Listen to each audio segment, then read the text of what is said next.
Vamos a comenzar con este complemento teórico correspondiente al trabajo práctico de laboratorio número 5 de extracción y cuantificación de proteínas totales de la clara del huevo. Esta presentación está organizada de la siguiente manera. En primer lugar vamos a ver una introducción del tema de clase, los objetivos planteados, metodología de laboratorio, conclusiones y bibliografía.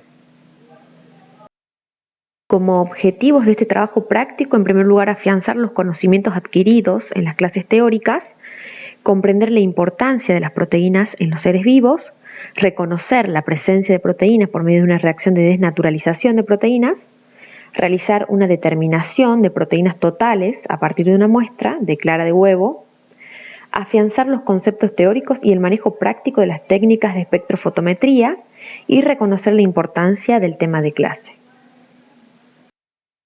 Comencemos con la introducción. Las proteínas son biomoléculas que participan en una gran cantidad de procesos biológicos. Entre las principales funciones podemos mencionar catalizadores biológicos. Las reacciones químicas que ocurren en los seres vivos están catalizadas, como vimos, por enzimas, y la mayoría de las enzimas son proteínas. Transporte y almacenamiento. Gran cantidad de iones y moléculas pequeñas son transportados por medio de proteínas específicas. Un ejemplo es la hemoglobina, que transporta oxígeno en los eritrocitos. Otro ejemplo es la leg-hemoglobina, que transporta oxígeno en las plantas. Movimiento coordinado. Las proteínas son los principales componentes del tejido muscular. El proceso de contracción muscular es debido a la actina y a la miosina, que son proteínas contráctiles. A nivel celular, la actina y la miosina constituyen los microfilamentos, que son las estructuras responsables de la motilidad celular. Protección inmune. Los anticuerpos son proteínas altamente específicas que participan en mecanismos de defensa natural del organismo ante procesos infecciosos o por la presencia de elementos extraños como bacterias y virus. Regulación de la actividad celular. Muchas hormonas son proteínas. Un ejemplo es la prolactina, que promueve el desarrollo de las glándulas mamarias durante el embarazo. Generación y transmisión de los impulsos nerviosos. Las respuestas de las células nerviosas a un estímulo depende de la presencia de receptores proteicos. Las proteínas son las moléculas orgánicas más abundantes de las células. Llegan a representar más del 50% de su peso seco. Son fundamentales para su estructura y funcionamiento. Químicamente son biopolímeros formados por una o más cadenas polipeptídicas. Estas cadenas polipeptídicas se originan por la combinación repetida de 20 unidades estructurales diferentes denominadas aminoácidos, que se unen por medio de enlaces covalentes denominados enlaces peptídicos. Los aminoácidos están formados por un carbono central o carbono quiral, un átomo de hidrógeno y dos grupos funcionales, un grupo amino y un grupo carboxilo, más un grupo R o residuo, donde R representa una cadena lateral de estructura, tamaño y carga eléctrica diferentes según cada aminoácido. El oxígeno ligado al carbono lleva una carga ligeramente negativa, y el hidrógeno ligado al nitrógeno lleva una carga ligeramente positiva. Esta asimetría de cargas favorece la formación de puentes hidrógenos, lo que contribuye a la estructura y funcionamiento de las proteínas. Los aminoácidos tienen la propiedad de formar polímeros. Poseen al menos dos grupos funcionales químicos diferentes capaces de reaccionar con otro aminoácido formando enlaces covalentes, conocidos como enlaces peptídicos. El enlace peptídico se forma al reaccionar el grupo amino con el grupo carboxilo de un aminoácido adyacente, con pérdida de una molécula de agua y gasto de energía. La unión peptídica es rígida y plana. No existe libertad de rotación alrededor de este enlace, por lo que posee un carácter parcial de doble enlace y esto limita el plegamiento del polipéptido. La unión de 2 aminoácidos forman un dipéptido, 3 aminoácidos forman un tripéptido, 4 aminoácidos un tetrapéptido. Menos de 10 aminoácidos es un oligopéptido. Hasta 50 aminoácidos es un polipéptido y más de 50 aminoácidos una proteína. Las proteínas son heteropolímeros.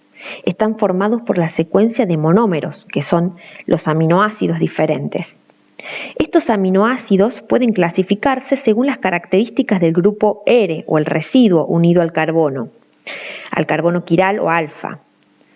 De este grupo dependen las diferentes propiedades de los aminoácidos y de las proteínas que van a formar.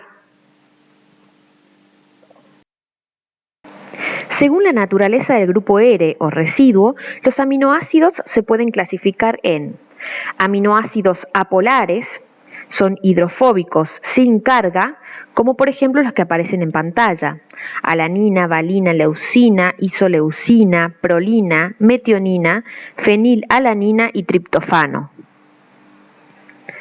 Aminoácidos polares, hidrofílicos sin carga, como la glicina, serina, treonina, cisteína, asparagina, glutamina y tirosina. Aminoácidos ácidos polares con carga, como el aspartato y el glutamato. Y aminoácidos básicos polares con carga, como la lisina, arginina y la histidina. La cadena polipeptídica, o cadena de aminoácidos, presenta un comienzo y un final. Por convención, se considera al grupo amino libre como el comienzo de la cadena polipeptídica y se denomina como extremo amino terminal. Y al grupo carboxilo se lo considera como el final de la cadena y se denomina extremo carboxiterminal. Las proteínas también presentan una variación de su carga neta, dependiendo del pH de la solución en la que se encuentran. La carga neta está determinada por los grupos de la cadena lateral R o residuos, ya que todas las proteínas tendrían un grupo amino terminal y un grupo carboxiterminal. El valor de pH de la solución en el cual la proteína tiene una carga neta igual a 0 se denomina punto isoeléctrico. El punto isoeléctrico de una proteína puede ser utilizado para separar proteínas de una mezcla, variando el pH de la solución, hasta alcanzar el punto isoeléctrico de algunas proteínas que van a precipitar, mientras el resto permanece soluble. Cuando el pH de la solución coincide con el punto isoeléctrico de un grupo de proteínas, estas precipitan, ya que sus moléculas tienen carga eléctrica neta igual a 0, y se pierden las fuerzas de repulsión intermoleculares que las mantenían en solución o solubles en el medio. Dijimos que las proteínas son biomoléculas que participan en diferentes procesos biológicos y que están compuestas por cadenas de aminoácidos. Pero ¿cómo se disponen los aminoácidos en el espacio? Es decir, ¿cuál es la estructura que tienen las proteínas? ¿Y cómo se clasifican las proteínas? Comencemos con ver la estructura de las proteínas. Los científicos estudiaron la estructura tridimensional de las proteínas, es decir, la disposición espacial de las cadenas de aminoácidos, y llegaron a la conclusión de que existen diferentes niveles de estructura de las proteínas. Hablaremos de una estructura primaria, una estructura secundaria, una estructura terciaria y una estructura cuaternaria. Comencemos con la estructura primaria. La estructura primaria es la secuencia precisa de aminoácidos en el polipéptido. Esta secuencia precisa está determinada por la información genética almacenada en el ADN. La estructura primaria es fundamental para la función biológica de las proteínas. La combinación de 20 aminoácidos esenciales pueden dar una gran cantidad de polipéptidos diferentes. La estructura secundaria de las proteínas está dada por la disposición espacial, regular y repetitiva de la cadena polipeptídica principal. Esta estructura está estabilizada por puentes hidrógeno, que se da entre el hidrógeno levemente positivo del grupo amino, es decir, de un aminoácido, y el oxígeno levemente negativo del grupo carbonilo de otro aminoácido. Existen dos tipos básicos de estructura secundaria determinadas por estas uniones puentes hidrógenos. La estructura hélice alfa, donde la cadena peptídica se dispone espacialmente formando una espiral que se enrolla sobre un eje imaginario, y los grupos R o residuos se ubican hacia afuera de la hélice. El grupo carbonilo de la cadena principal se une por puente hidrógeno a un grupo amino de un aminoácido ubicado 4 posiciones por delante en la cadena. La gran cantidad de enlaces que se dan a lo largo de la cadena le confieren estabilidad y esta estructura. Otro tipo de estructura es la lámina plegada beta, que está formada por una o más cadenas peptídicas en zigzag, extendidas una al lado de la otra. Los puentes hidrógenos se establecen entre los grupos amino y carbonilo de cadenas polipeptídicas diferentes. En algunos casos es la misma cadena polipeptídica que puede volverse sobre sí misma formando una lámina plegada. Los grupos R o residuos quedan hacia arriba o por debajo de los pliegues de la hoja. La estructura terciaria de las proteínas resulta del plegamiento de la cadena polipeptídica en 3 dimensiones. Esta estructura está estabilizada por interacciones entre cadenas laterales o entre diferentes puntos de la cadena principal. Las interacciones que estabilizan la estructura terciaria de las proteínas pueden ser puentes hidrógeno, puentes disulfuro, es decir, entre átomos de azufre de residuos de cisteína o metionina. Pueden ser atracciones hidrofóbicas entre cadenas laterales no polares, o pueden ser interacciones iónicas entre cadenas laterales con cargas positivas y negativas. Esta conformación tridimensional facilita la solubilidad en agua, lo cual permite realizar las función enzimática, de transporte, hormonal, etc. Existen dos tipos de estructuras terciarias, la forma globular y la forma fibrilar. La estructura globular puede contener porciones de cadenas polipeptídicas que adoptan una estructura secundaria hélice alfa o lámina plegada beta, acompañada por porción de estructura al azar, permitiendo esta conformación globular. Un ejemplo de este tipo son las enzimas. Mientras que la estructura fibrilar, toda la molécula debe tener solo un tipo de estructura secundaria, ya sea hélice alfa o lámina plegada beta, permitiendo un predominio de un eje longitudinal. Ejemplo de estos es el colágeno y la elastina. Finalmente tenemos a la estructura cuaternaria. Es importante destacar que no todas las proteínas tienen esta estructura, pero para aquellas que sí la tienen es imprescindible para su función biológica. Es la configuración resultante de la interacción entre diferentes cadenas polipeptídicas, cada una con sus propias estructuras, donde se involucran también las interacciones del tipo puente hidrógeno, puente disulfuro, atracciones hidrofóbicas e interacciones iónicas, al igual que en la estructura terciaria. A cada cadena polipeptídica se la denomina subunidad y tiene su estructura terciaria propia. Un ejemplo de esto es la hemoglobina, que está formada por 4 subunidades, 2 subunidades alfa y 2 subunidades beta. Ahora veremos lo que es la desnaturalización de las proteínas. La desnaturalización es un proceso por el cual se produce una alteración de la estructura de las proteínas, lo que conduce a la pérdida de sus propiedades y sus funciones. Este proceso puede ser reversible o irreversible. Está dada por la acción de agentes desnaturalizantes que afectan a las interacciones que estabilizan a las estructuras de las proteínas secundarias, terciarias y cuaternarias. Como vimos, los puentes hidrógenos, puentes disulfuro, atracciones hidrofóbicas, interacciones iónicas. Entre los agentes desnaturalizantes podemos mencionar el calor, la luz ultravioleta, ácidos, bases, solventes orgánicos, sales de iones metálicos, etc. Un ejemplo de desnaturalización irreversible por calor es el que observamos al cocinar la clara del huevo. Ya hablamos sobre la estructura de las proteínas, ahora vamos a hablar de su clasificación. Químicamente, las proteínas se dividen en dos grandes grupos, las proteínas simples y las proteínas conjugadas. Las proteínas simples son aquellas que por hidrólisis darán solamente aminoácidos, es decir, están compuestas por una o más cadenas polipeptídicas.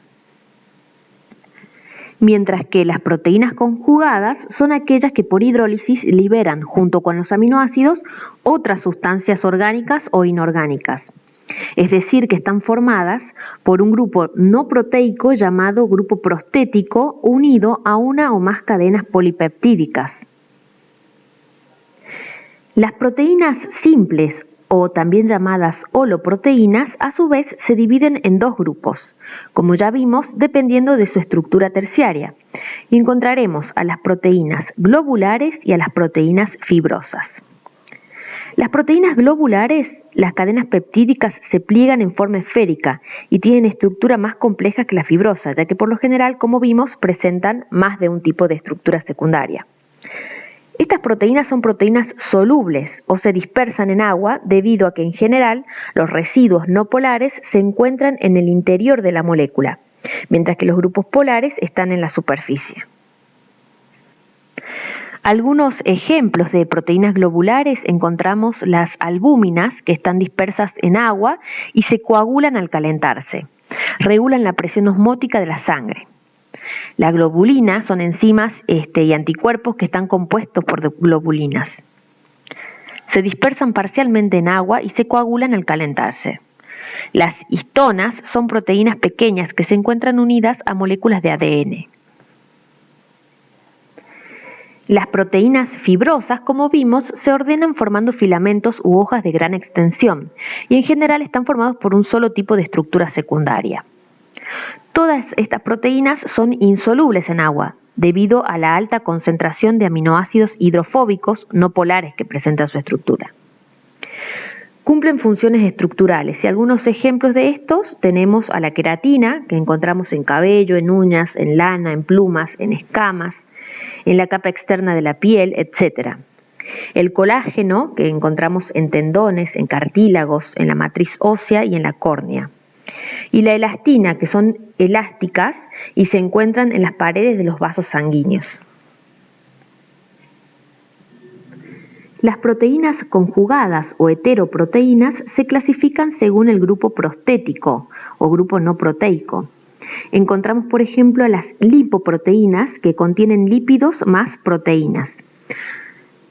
Ayudan a transportar lípidos en sangre y contienen una parte hidrofóbica en su interior y una parte hidrofílica polar en la parte externa.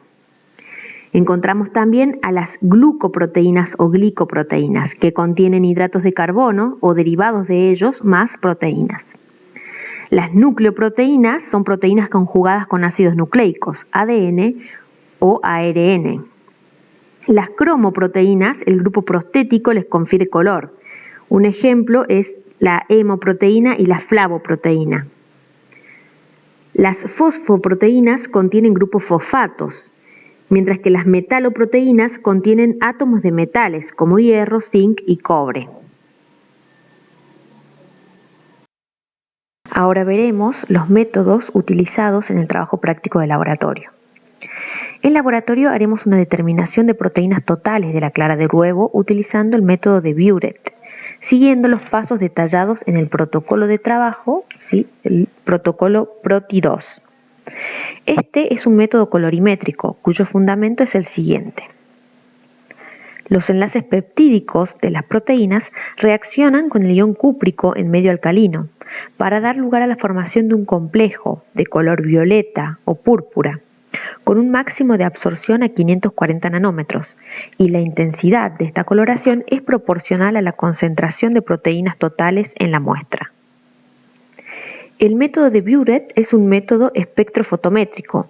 Vamos a utilizar, como ya venimos trabajando, el fotocolorímetro y también una solución estándar o solución patrón de concentración conocida que presenta albúmina de suero bovino. El procedimiento en laboratorio es el siguiente. Como ya venimos trabajando en trabajos prácticos previos, vamos a tomar 3 tubos de ensayo. Al primer tubo lo vamos a llamar tubo en blanco, vamos a agregar 50 microlitros de agua destilada. Al segundo tubo, al que vamos a llamar testigo, vamos a agregar la solución testigo de albúmina de suero bovino, 50 microlitros. Y el tercer tubo, vamos a llamar el tubo desconocido, vamos a agregar 50 microlitros de una solución de clara de huevo. A este tubo lo vamos a realizar por duplicado. La solución de clara de huevo se prepara previamente en un Erlenmeyer, se va a medir el volumen de clara de huevo y se va a agregar la misma cantidad de agua destilada para luego agitar vigorosamente. Posteriormente, a cada tubo preparado con la solución desconocida, el testigo y el blanco, vamos a agregar 3,5 mililitros de reactivo de Biuret y vamos a llevar a baño María durante 15 minutos a 37 grados centígrados. Una vez transcurrido este tiempo, se va a leer la absorbancia en fotocolorímetro a 540 nanómetros. Una vez que tenemos los datos de absorbancia, seguiremos el razonamiento ya utilizado en trabajos prácticos anteriores. Vamos a utilizar la igualdad que dice que la absorbancia del testigo es a la absorbancia del desconocido, como la concentración del testigo es a la concentración del desconocido. Si despejamos la concentración del desconocido, tendremos la fórmula que vemos abajo, donde la concentración del desconocido es igual a la relación entre la concentración del testigo y la absorbancia del testigo por la absorbancia del desconocido. Y como ya vimos que el primer término es una constante, vamos a calcular el factor. Este factor lo vamos a utilizar para multiplicarlo por las absorbancias y tener así las concentraciones de los desconocidos. Esta concentración estará dada en gramos decilitros, tal como aparece en la solución estándar.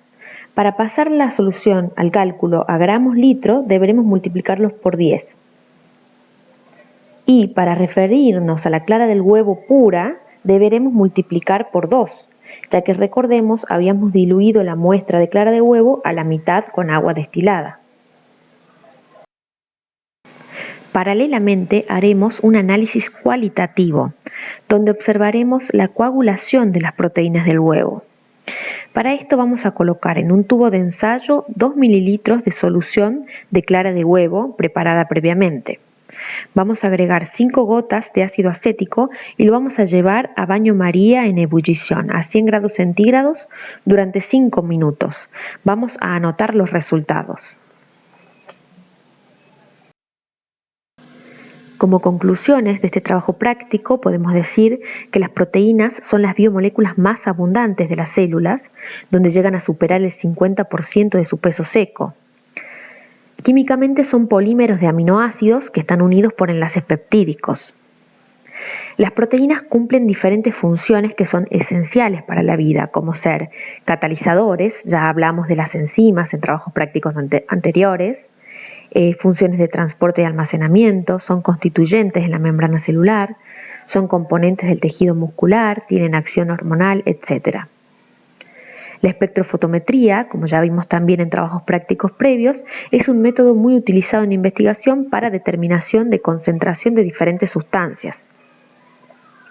El huevo es un alimento de alto valor nutricional. La clara contiene principalmente agua, aproximadamente en un 88%, y también proteínas, de las cuales la albúmina es la más importante. La proteína del huevo es una proteína completa, ya que aporta todos los aminoácidos esenciales, es decir, aquellos que el cuerpo no produce. Un huevo aporta alrededor de 6 gramos de proteína y cubre aproximadamente del 5 al 10% del requerimiento diario de proteínas de un adulto promedio. La desnaturalización es un proceso que puede causar la pérdida total de la solubilidad de las proteínas, provocando la precipitación de las mismas en forma irreversible.